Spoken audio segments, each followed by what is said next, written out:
महाराज एक एक बुरा मत मानी।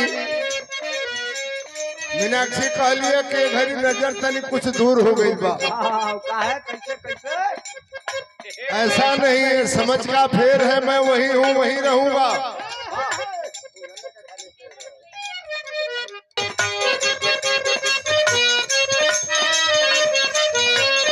छोटी मुखी चीज के हजार कहती, शिखल बजे भी उलेला महती।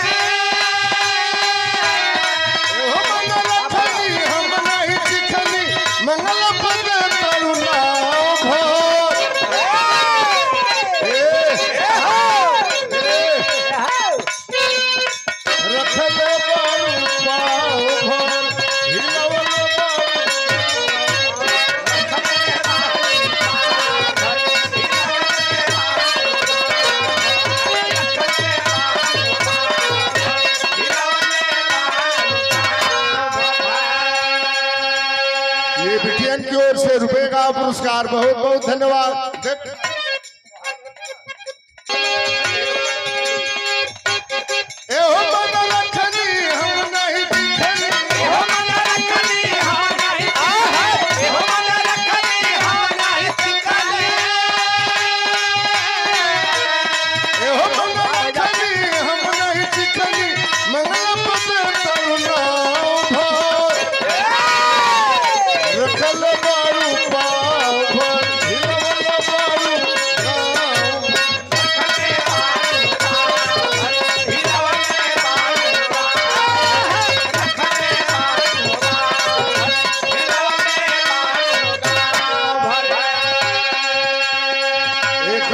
बदल देना पाणे जी हमरे कवि जी।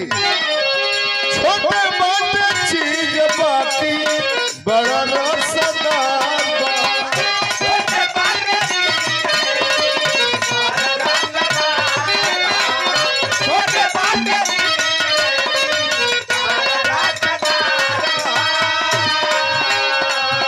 केहू चाहे नगदी केहू चाहे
तोहरे लय पर गीत याद आ गई मीनाक्षी।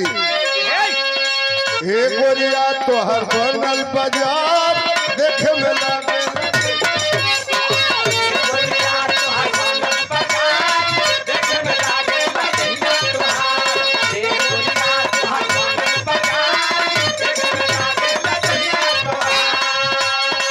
एक बोरिया तोहर बनल बाजार देखे में लागे लगहिया तोहर दूध दही माथा में, अरे माथा में, अरे माथा में। चलन गोरी एक बार तिवारी जी के भाषा में।